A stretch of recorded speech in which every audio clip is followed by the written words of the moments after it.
Yo, what I've got for you now is a simple sine wave sub bass. So this is simply a sine wave. And a great way to make this more audible on your phone speakers, or really on any speakers, and also just give it more sound of an impact and something, is to add noise for it. Because if you're on your phone right now, you can't hear this. You'll be wondering what I'm even doing here. So basically what you want to do is I want to add some noise. And then you want to make that noise somehow move with that sound. There's a couple ways of doing this. So one way to do this is simply add some noise here.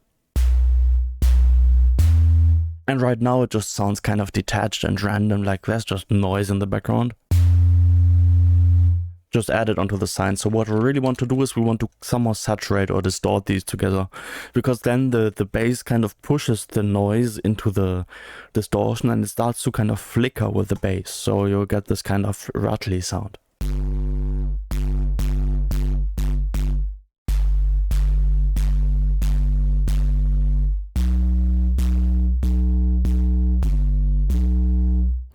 Let's maybe...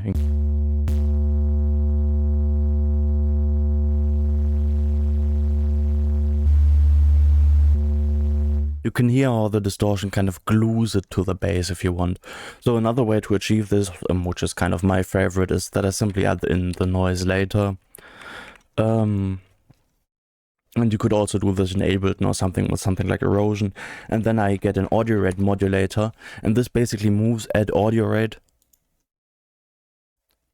with the sound that we're playing in. So we want to use this to kind of modulate the volume of our noise.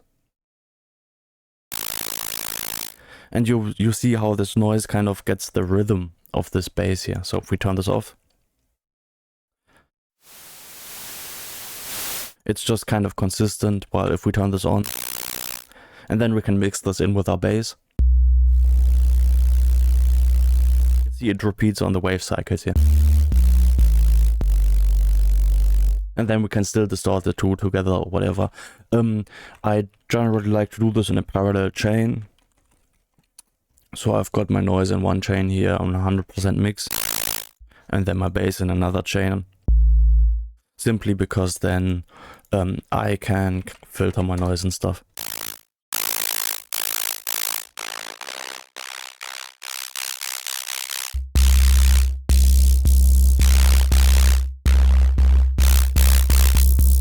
That kind of thing. If you're not in Bitwig, you can also create this kind of fast effect.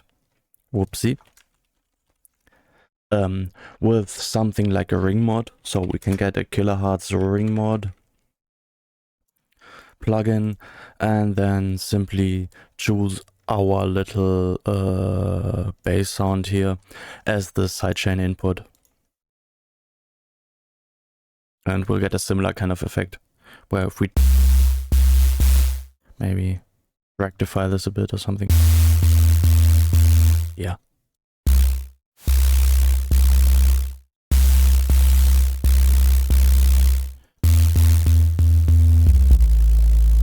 So yeah, just adding noise and making it kind of flicker with your bass, great way to make it more audible, make it more powerful sounding, give it some presence in the high frequencies without really changing that it's a really low sort of subby bass that doesn't really have harmonics as such.